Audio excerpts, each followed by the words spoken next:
Tonight, more stalled trains and a search for answers on light rail. There's ice buildup on the catenary. Arcing is something that does happen.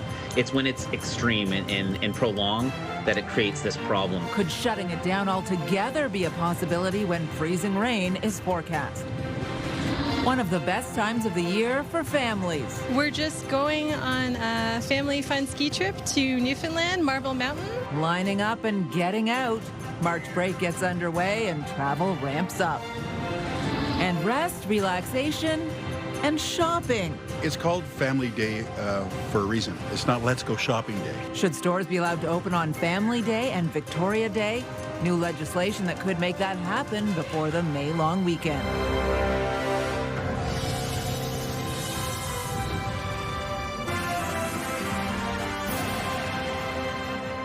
Good evening. The eastern portion of LRT Line 1 still disabled tonight after another overhead wire snapped off this morning following Wednesday's freezing rain.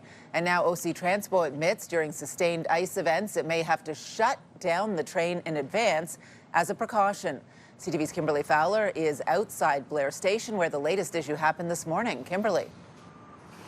Yeah, Patricia, again, deja vu for OC Transpo riders with partial service shut down along Line 1. Now, behind me, you've got the R1 buses here.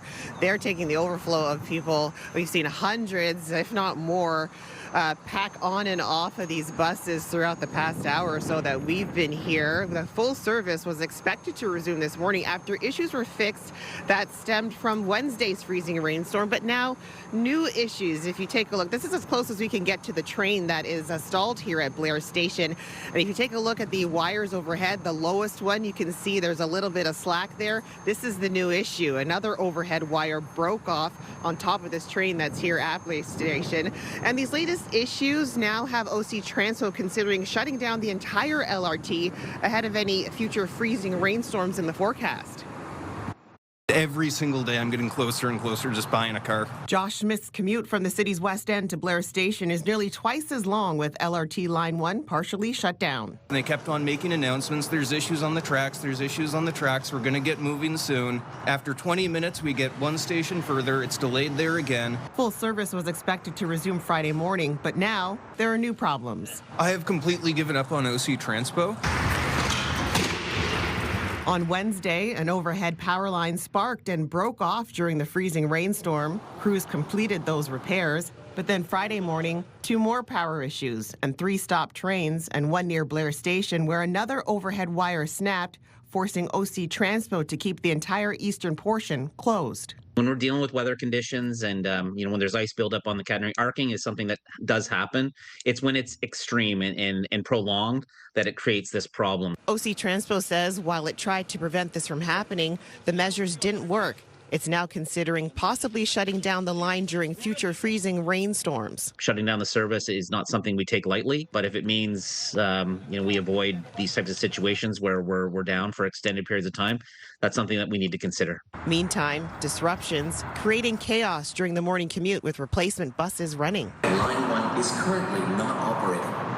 R1 replacement bus service is now operating. It usually takes me 35 to 40 minutes to get to school from my co-op placement, but now it takes me around an hour to an hour 20. Super unfortunate that all this stuff keeps happening with the trains, and hopefully it gets better soon, but high hopes on that one. Crews out working Friday afternoon to remove the stopped trains. OC Transpo says it will run empty trains along the line to ensure its safety before it fully reopens. I've been taking it for years, and I have had horrible success with OC Transpo. It has caused more problems than it should for me, I feel.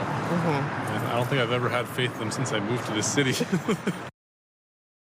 Well, there's no exact timeline of when service is expected to resume, but work is expected to happen overnight tonight and into tomorrow. Patricia. The only people looking forward to summer more than you and I, probably everyone at OC Transpo. Kimberly, thank you very much for this. CTV's Kimberly Fowler live from Blair tonight as we take a live look through our Centennial Glass Skycam. It is -2 out there right now. A little bit of snow. I saw a little behind Kimberly there earlier and some on the way, and still windy out there as well, Jackie. That's right, Patricia. You could already see that it's starting to reduce the visibility on the road. So we're keeping a close eye on this, and this is just the beginning of it. The snow is going to start to pick up as we get closer to the midnight hour. And this is the weather system that we are tracking. It's a lot more significant in southern Ontario with that freezing rain mixed in with the snow. It has prompted several watches and warnings for here in our region at least. The snowfall warning is just west of Belleville, up to 15 centimeters of snow, but it could lead to hazardous conditions, especially if you're driving along the 401. Here in Eastern Ontario, special weather statement in effect, so heavy snow at times between 10 to 15 centimeters of snow anticipated. For Ottawa, though, we are likely going to see between 5 to 10 centimeters. The significant portion of this will be between 8 and 11 p.m. It's going to move through steadily throughout the morning, so don't be surprised if you're shoveling early in the morning, your driveways or your sidewalks as well. Ideal travel time for March break plans will be probably Saturday afternoon into Sunday morning. Now, overnight temperatures about -1. The wind gusts really picking up to 40 kilometers per hour. And tomorrow, the daytime high will be 0. But again, those winds will be shifting from the north, so it will feel much colder. Patricia. All right. Thank you, Jackie. So maybe time for a trip. It is one of the busiest travel times of the year. Thousands of families are heading out of town for March break vacations, meaning Ottawa's airport and train station are busier than usual with people coming in and leaving the city. CTV's Kimberly Johnson was out speaking with families today and joins us now live. Kimberly? Well, Patricia, whether by plane or train, travelers I spoke with today are excited to go on vacation during the school break. But it is expected to be busy, and officials are reminding residents to be prepared.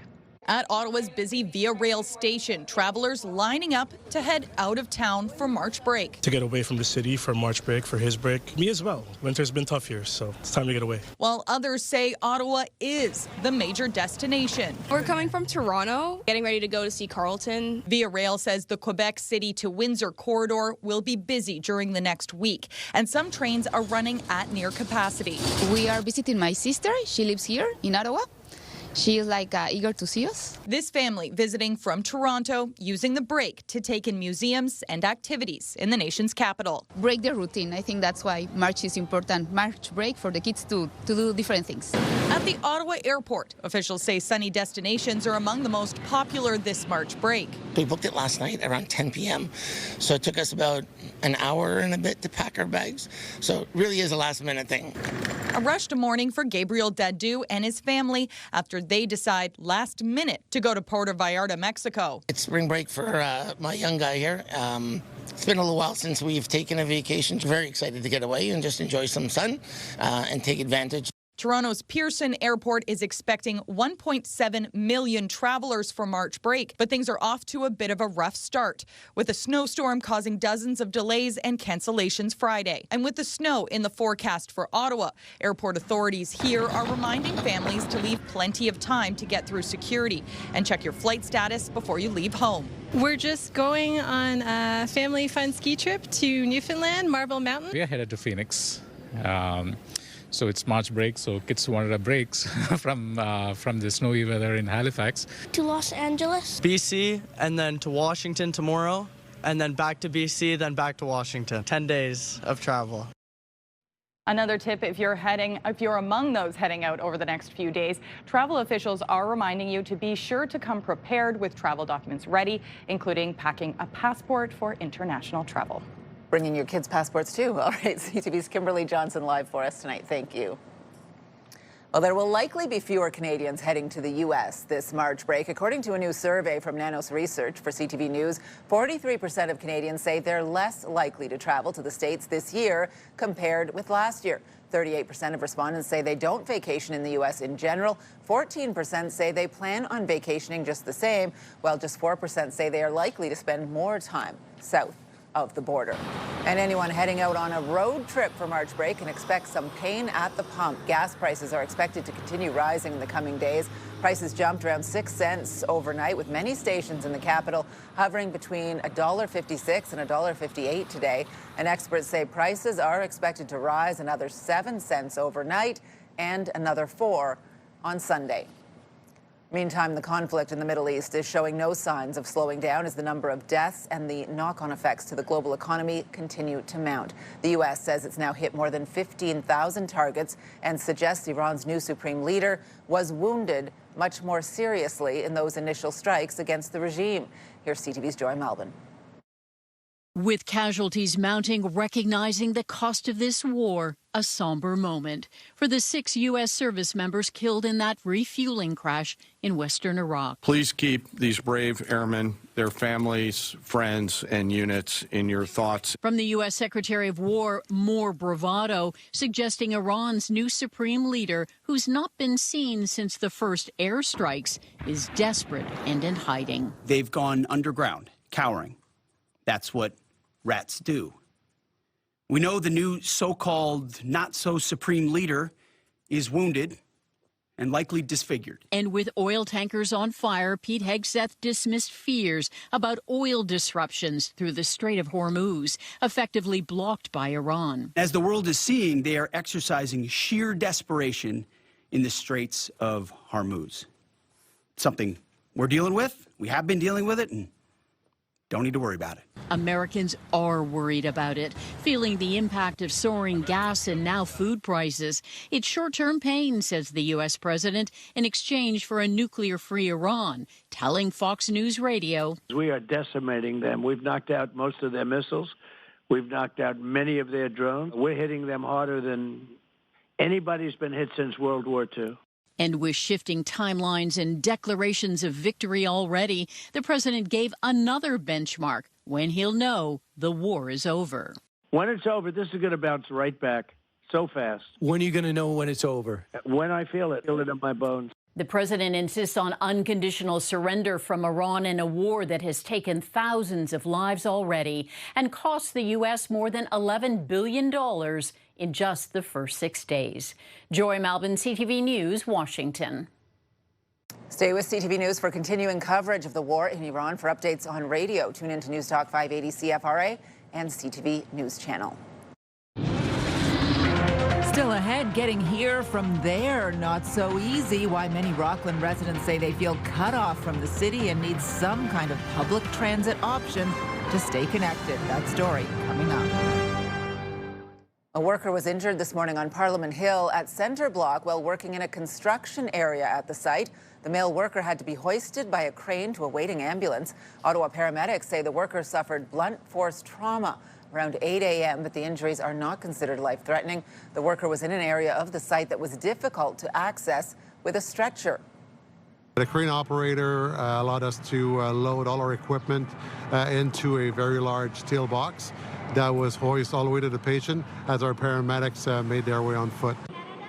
The worker was loaded into the same metal box on a stretcher and hoisted out of the area where he was assessed and sent to hospital in stable condition. The extraction took around 30 minutes to do safely. Ottawa police are looking for a suspect after a bank robbery in Richmond.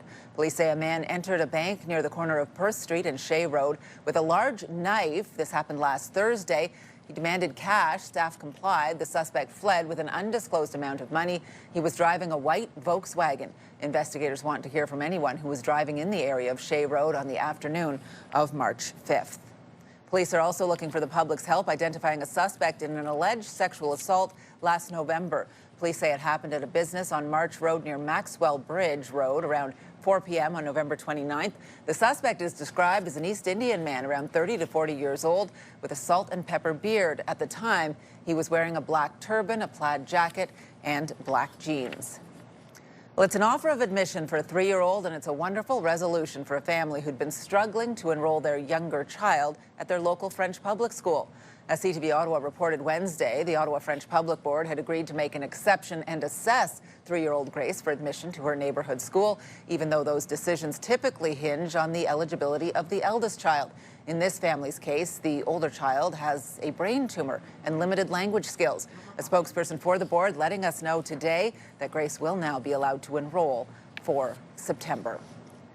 Well, it's the biggest Canadian job loss in 4 years and the largest in decades outside of the pandemic. The economy lost more than 80,000 jobs last month, a sign the trade war is having an impact. CTV's Stephan Keys is here now with more. Steph. Patricia, as you know, we've been covering the turnout at job fairs in our city, and today we're learning the high turnout isn't just happening here in the capital. The number of job seekers is growing across the country. The unemployment rate unexpectedly increased to 6.7% in February. That's up from 6.5% in January. That resulted in a loss of 84,000 jobs right across the country. Still, Prime Minister Mark Carney is defending his government's economic record. If you look at the performance of the labor market over the course of the last 6 months, we've created over 80,000 jobs net over the last 6 months. The United States has created 6,000. Given the scale of the trade actions, the uncertainty that is associated as well as with the trade actions by the United States, that is causing big adjustments in the Canadian economy. That's how Carney responded when he was asked about the job numbers when he was speaking to reporters in Norway today. He also said the unemployment rate is lower than when he came into office last year, which is true, but economists say this is still a worrying sign. Oh, this was definitely a weak report. I mean, there are no two ways about this. I would not sugarcoat it. It is actually, outside of the pandemic, one of the biggest monthly declines that we have ever seen in employment in Canada, even when you adjust it for the size of the population. Going north. Poilievre also criticizing Carney, calling today's job outlook terrible news, and some economists have even gone as far as to call it a bloodbath. Even then, the national unemployment rate is down slightly from where it was a year ago, and hourly wages are actually up 3.9% year over year. So those who do have a job are making more money, but that's likely of little comfort to the young people who are struggling to enter the job market or those who have been let go. Patricia. All right, CTV's Stephen Keys live for us tonight. Thank you, Steph. Well, shoppers looking to stock up on this Victoria Day long weekend may find retailers operating business as usual. The Ontario government wants to allow stores to stay open on 2 holidays, including Victoria Day. CTV's Camille Wilson joins us now. Camille, what are shoppers saying? Well, Patricia, the Ontario government released this news today, but there was a hint that this might be coming after Premier Doug Ford commented last month that he couldn't get into a Home Depot to shop on Family Day. Emma Green worked in retail and has some thoughts about statutory holidays. As someone who was a customer service worker, I think that being at home is more important than being at work. Green says she thinks the law should just stay the way it is. I understand people want to go shopping maybe on their only day off, but I think that it's important to spend time with your family. I would want to. The Ford government is planning to allow stores to open on Family Day and Victoria Day after the Premier said he was flooded with frustration on stores being closed on Family Day. The government says it's part of its economic plan to protect Ontario and will offer workers a chance to earn premium pay at time and a half. It's called Family Day for a reason. It's not Let's Go Shopping Day. Family Day began under a Liberal government in 2008 to give workers a break in the winter. Workers in retail, they have families too. And we have lots of opportunities to shop during the week. There's a lot of time to go to stores. Those families deserve to have some time together. Opening stores up creates pressure for people to work. Retailers are currently required to close New Year's Day, Good Friday, Victoria Day, Canada Day, Labor Day, Thanksgiving Day, Christmas Day, and Easter Sunday, part of the Retail Business Holiday Act forbidden shopping days. Although Family Day is not part of that forbidden act, labor groups want to keep it. It's difficult enough today to find that work-home life balance. Holidays provide an opportunity to do that. Gloria Lapointe feels it's just another holiday. Stores should stay open. I mean, it's not like Christmas, then I would say okay. But yeah, no, a lot of people say, well, why should we have a family day? I mean, nobody has families, so I mean, I want to go shopping and I can't do that because it's closed. The government still needs to pass this legislation, but it's hoping the change could be done in time for stores to open if they want to this Victoria Day, May 18th. Patricia. All right, CTV's Camille Wilson live for us tonight. Thank you. It could look like anything from a park and ride at the edge of town to conversations about them coming into Ottawa. Well, just ahead, residents in Clarence Rockland are calling for OC Transpo to come to the city. Jackie. Well, thanks so much, Patricia. The snow's starting to pick up speed here in downtown Ottawa and for much of eastern Ontario. It will likely happen strong snow between 9 p.m. and just past midnight. Tomorrow morning, we could see it start to taper off, but all in total, we would see between 5 to 10 centimeters is what we are anticipating. Here's a live look through our Centennial Glass Sky Cam. You could already see the snow starting to pick up for downtown Ottawa. Current temperature is -2. Ottawa's favorite cash contest is back, and it's big. Move 100's $50,000 Beat the Bank. 7 vaults. You decide how much to take home. Sound the alarm, you lose it all. Be listening weekdays for your chance to win. Today's snow report brought to you by Calabogie Peaks. Play outside at Calabogie Peaks, the big mountain close to home.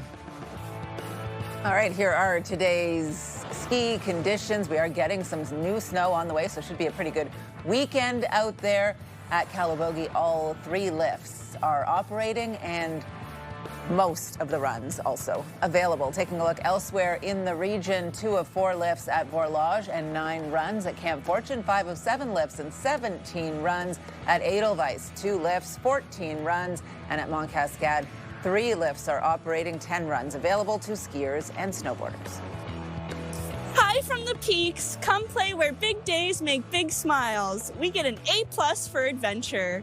Calabogie.com. The city of Clarence Rockland is looking at restoring a transit link to Ottawa with the help of OC Transpo. But can Ottawa's already strained transit system handle it? The Eastern Ontario city is about a 40-minute drive to downtown Ottawa, but there is currently no direct transit that links the municipality to the nation's capital. CTV's Natalie Van Roy reports.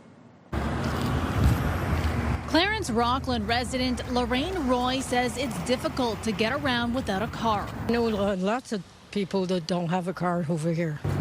She has a vehicle herself, but wishes her city had a bus to Ottawa. You have to call a taxi to go get some grocery or go to the hospital, and taxi is very expensive.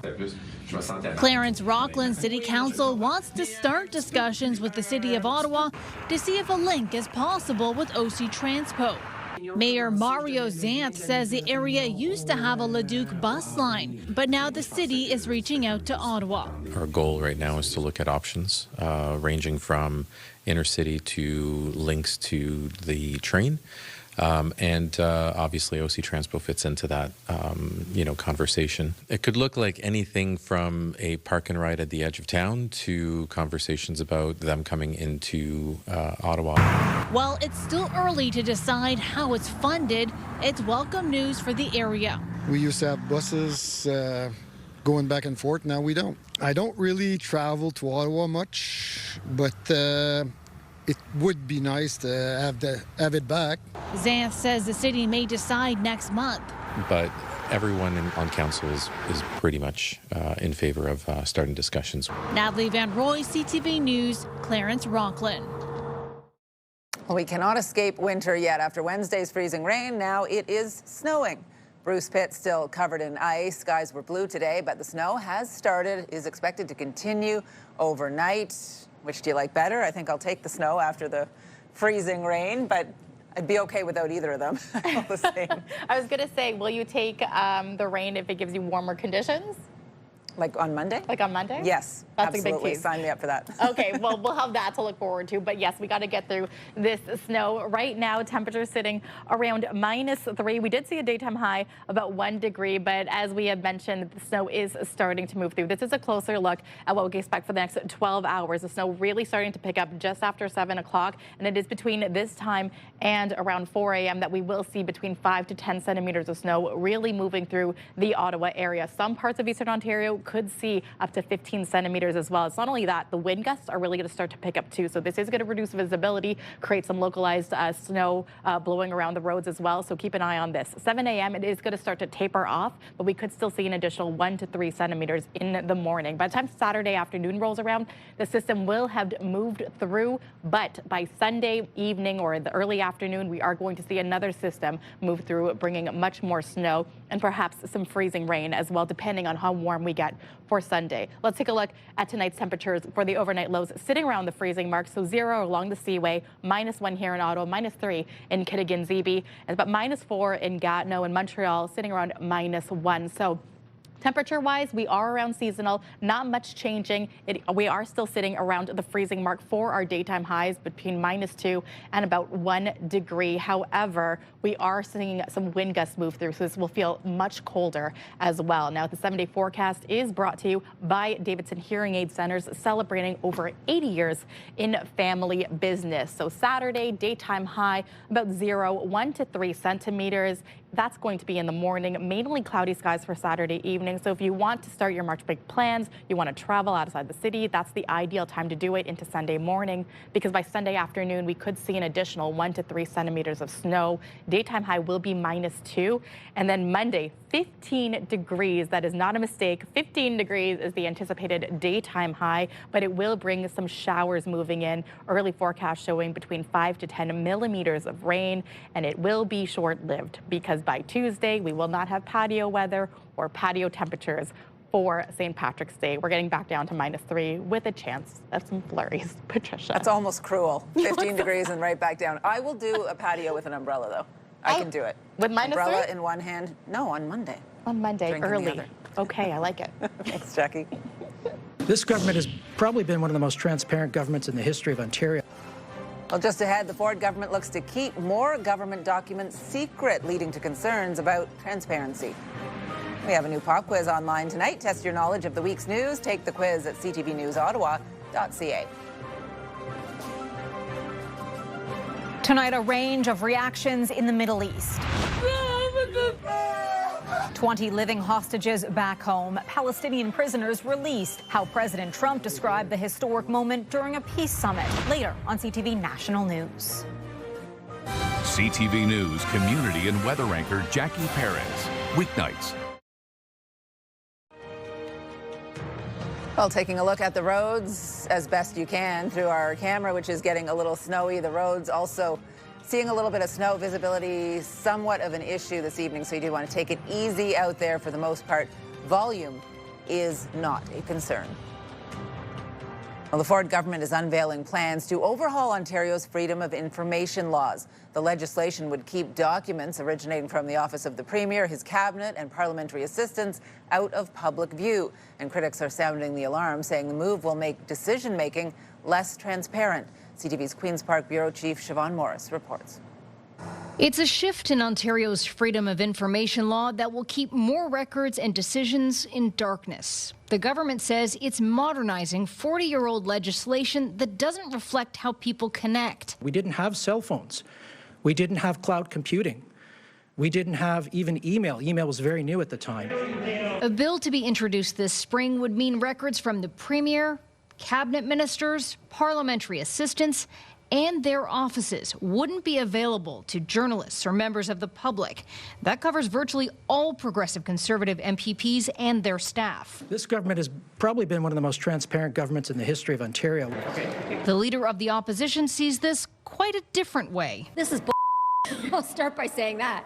Unconvinced by the government's rationale. No government is going to shut down freedom of information laws unless they're trying to hide something. The changes a new challenge to get answers. This shows that Doug Ford is only trying to protect himself and his government. The plan is to apply the eventual law retroactively. That could hit requests already in the pipeline. You call myself on my cell phone number. There's a multi-year fight to peek into the personal phone the Premier uses for work. I'm quite certain that the litigation will be moot, because we won't be able to get the Premier's phone records. So, the timing is very interesting. It does seem as though the Premier has a personal interest in this legislation. The fact that Ontario says it's lining up laws with other provinces and the federal government does not justify the Ford government adding an excessive secrecy loophole and layer of secrecy that will lead to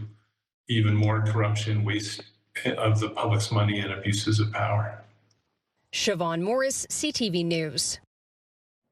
Well, now some other stories you need to know right now. A new high-rise could be coming to the Little Italy neighborhood. A developer is proposing to build a residential tower at 116 Beach Street near Champaign Avenue South. It would be a 25-story building with nearly 400 units and more than 100 underground parking spaces.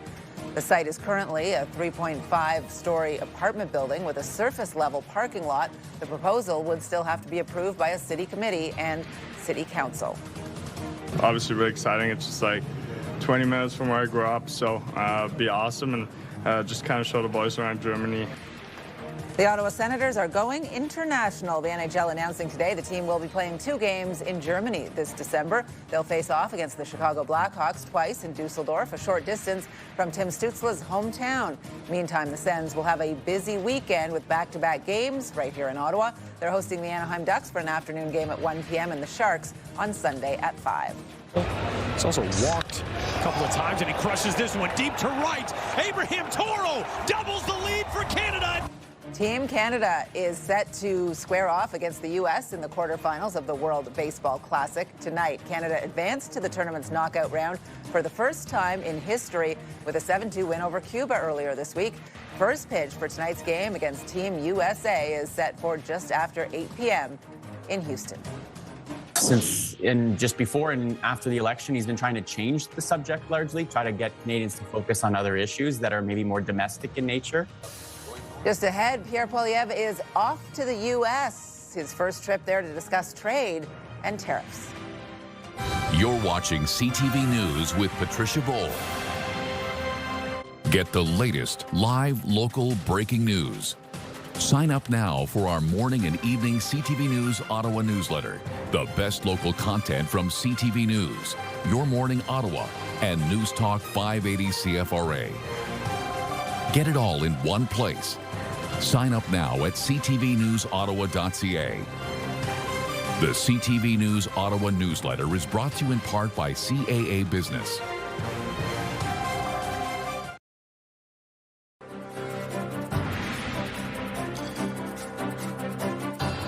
Conservative leader is back on the road, this time making his first visit to the United States. Pierre Poilievre says he's starting by pushing for free trade in the auto sector, but is this visit too little too late? CTV's Annie Bergeron-Oliver has more. Pierre Poilievre kicked off his tour today, promising to fight for a tariff-free auto sector. We need to regain access to the United States market with a plan that will be good for Canada and realistic on the other side of the river. Between tariffs, CUSMA negotiations, and the war in Iran, polls show the Canada-U.S. relationship is more important to voters than ever before. And experts say the opposition leader seems to be trying to show Canadians he's listening. Since just before and after the election, he's been trying to change the subject largely, try to get Canadians to focus on other issues that are maybe more domestic in nature.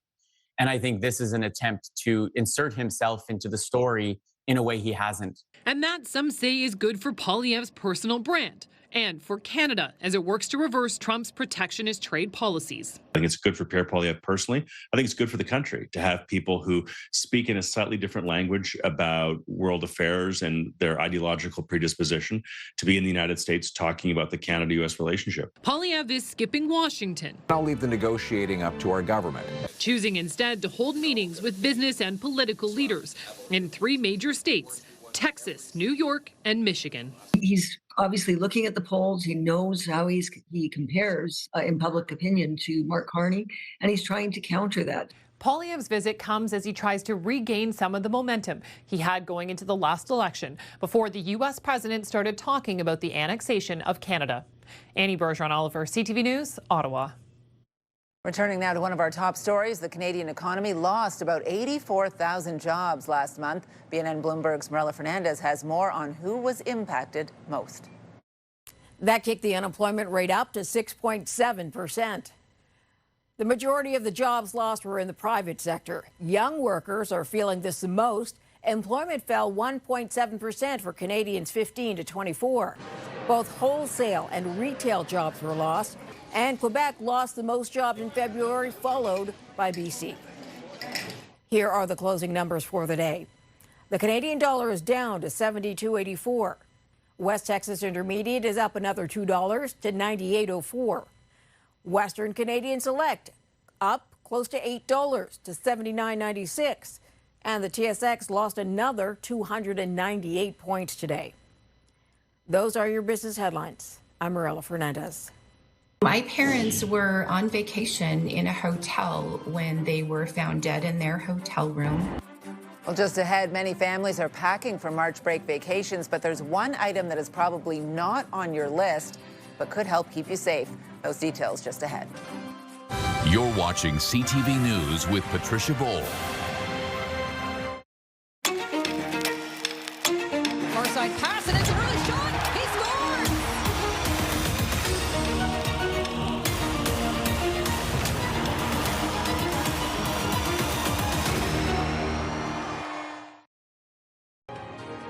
iHeartRadio Weekenders is powered by Barhaven Ford, Ottawa's newest and largest Ford store, and Eastern Ontario's Ford EV leader. A mid-March weekend. Time now to check in with our iHeartRadio Weekender, Tanea Taylor. Tanea. Your Ottawa Senators are taking on the Anaheim Ducks tomorrow at the Canadian Tire. Sens are in their last few weeks of regular season games, so if you've been meaning to catch one, tomorrow is a great time to do so. Bring the kids or your friends and check out all the action. Puck drop is at 1 p.m. Next up, another fun one for the whole family coming up tomorrow at the Ottawa Community Hub Auditorium in celebration of the Lady and the Tramp movie making a return to the big screen for the first time in almost 30 years. They're having a movie and pajama party. This will also feature door prizes and lots more. And finally today, the East Coast Experience St. Paddy's Day concert. This is a 19+ event and a super fun way to celebrate St. Patrick's Day while embracing that East Coast culture that I know we all love so much. Grab your friends and go have some fun at the Bronson Centre tomorrow night. Doors open at 7 p.m. As usual, lots more to do this weekend around Ottawa. For the full list and all the details, check ctvottawa.ca/weekenders. For the iHeartRadio Weekenders, I'm Tanea Taylor. Have a great one. iHeartRadio Weekenders is powered by Barhaven Ford, Ottawa's newest and largest Ford store, and Eastern Ontario's Ford EV leader. Well, there are certain things you always bring with you if you're packing for a trip. For those traveling this March break, there's one item you might want to put in your suitcase that you may never have thought about. Here's CTV's Pat Foran. Wherever your trip is taking you, you could end up at a resort or vacation property that doesn't have carbon monoxide detectors. Carbon monoxide is a colorless, odorless gas that can cause illness or even death within hours of exposure. There was a carbon monoxide leak at a U.S. hotel where Chris Hauschelt's parents were staying. So my parents were on vacation in a hotel when they were found dead in their hotel room. A carbon monoxide detector could have warned them of the leak. The tragedy didn't end there. 7 weeks later, an 11-year-old boy lost his life and his mother sustained permanent injuries from the same leak. Not all hotels and vacation rentals are required to install carbon monoxide detectors. CO detector requirements vary greatly by location, and CO leaks can happen anywhere that there's a fuel burning appliance, and that leaves countless travelers at risk. There are now portable carbon monoxide detectors you can take with you on a trip. There are some that plug in and some that run on batteries. Consumer Reports tested CO detectors you can take with you. Each device was placed in a closed chamber exposed to carbon monoxide and tested for accuracy. This lunar lights quickly sounds an alarm when exposed to both low and high levels of CO and comes with a built-in rechargeable battery. This kit of plug-in, while bulkier, excels at detecting both low and high levels of CO and accurately displays them. You'll find many CO detectors for sale, and you can also use them at home when you're not traveling.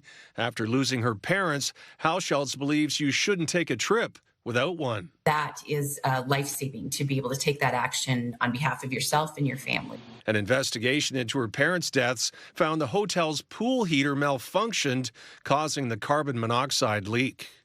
Pat Foran, CTV News.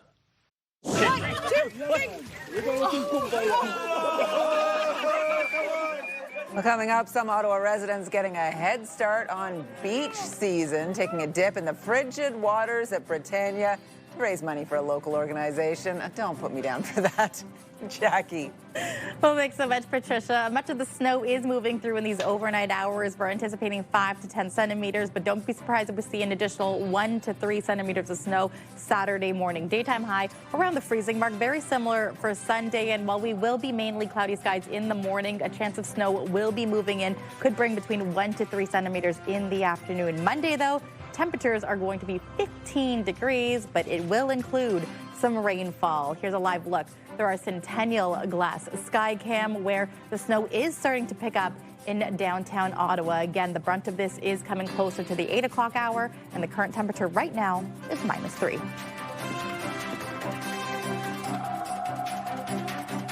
You're watching CTV News with Patricia Boal.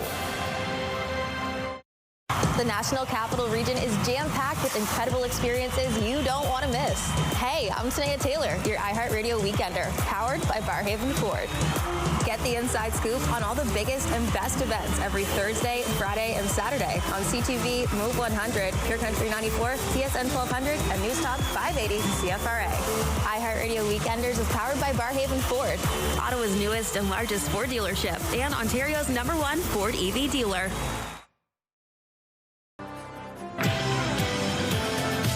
Monday on CTV, Your Morning Ottawa, we break down the big winners and the viral moments from the 98th Academy Awards happening this weekend. Wake up the right way with Your Morning Ottawa. It all starts at 6. Hairstyles, courtesy of Salon Fiorella. I love a good Oscar weekend, but here's what's on TV tonight. E-Talk, The Big Bang Theory, Celebrity Jeopardy, Happy's Place, Stumble, and Boston Blue. Here's a recap of the top stories we are following right now. I was waiting for the bus at U Ottawa last night, and there was 50 students waiting, and I was like, I'm not even going to get on the bus, so I actually just ended up walking. Another day, another partial LRT shutdown. The eastern portion of Line 1 was expected to open this morning, but it is still closed after another overhead wire snapped off following Wednesday's freezing rainstorm. And now OC Transpo is considering shutting the line down before future freezing rain as a precaution. We're just going on a family fun ski trip to Newfoundland, Marble Mountain, to avoid the crowds at Tremblant. So we're really looking forward to East Coast hospitality. Families are heading in and out of the capital as March break kicks off. It's called Family Day for a reason. It's not Let's Go Shopping Day. Workers in retail, they have families too. Residents in Ontario may be able to go shopping this Victoria Day. The Ford government wants to allow stores to open on 2 public holidays, Family Day and Victoria Day. I'm hoping that will actually be patio weather or deck weather when we get to Victoria Day. No shopping for me. But the weekend, got a lot of stuff happening. Yes, and just a reminder, we do have a special weather statement still in effect for parts of eastern Ontario.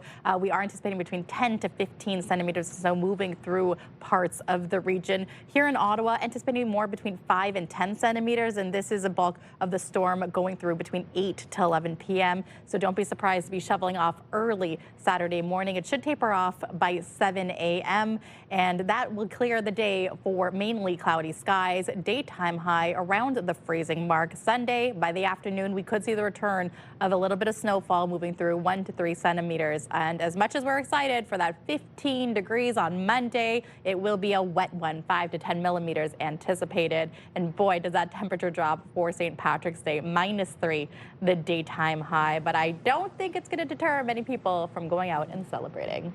Everyone loves the Irish except Mother Nature, apparently, on St. Patty's Day. All right, we want to check in and see what our news team is working on for tonight. Stefan Keys is here. Thank you, Patricia. Tonight, we'll take a look at a big political play by the Premier that isn't sitting well with several people here in Ontario. 24 hours before a controversial rally was scheduled to take place in downtown Toronto, the Premier has announced he has instructed the province's Attorney General to pursue a legal injunction against it.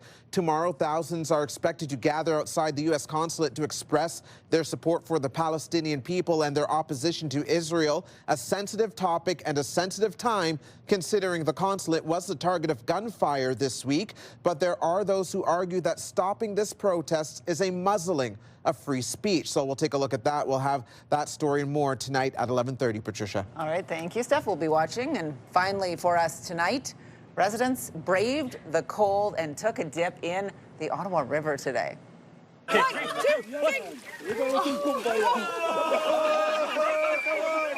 Oh, you can feel that. Dozens of people taking part in a polar plunge at Britannia Beach to raise money for a good cause. The event was organized by Caris Disability Services. It supports people living with disabilities. We're jumping in the water to raise money for and excitement for our Belongathon, which comes up on June 6th. Right now in Ontario, there's more than 50,000 people waiting for services, and we just want to raise a little bit of money here to help some families out, maybe give a little bit of relief and respite as they wait for more formalized programs. So, being forced in there, I think the funds raised will all support accessible family camp experiences and other community inclusion programs, which is great, but we don't need inclusion in this one. I don't know. Would you guys? That sounded painful. I think you know the answer to that, Patricia, in this case. We do not like the cold at all, Jackie. I've done the cold plunge, and this was in Regina when it was minus 35. Bravo. I had to wear mitts. That's serious. Because they said it's a metal ladder, so if you, I was so cold that if you stick, like the Dumb and Dumber movie. Wear the mitts. I was like, okay. Yeah. So here I am. See, as soon as they're giving me that advice, I'm like, I'm out. Anyway. Weather warrior, weather wimps. I can only do it if there's a hot tub nearby, like a really quick one at Nordique or somewhere, and then you jump into the hot tub right after. Well, I do the hot tub sauna. Was there a hot tub on the beach there? So I raise my core temperature so that I can actually stomach doing that. An hour before, 30 seconds in the cold water, an hour after. I can Something do like that. I'll do that with you. The dogs love it. They don't mind the cold out there. Have a good weekend, everyone. See you on Monday.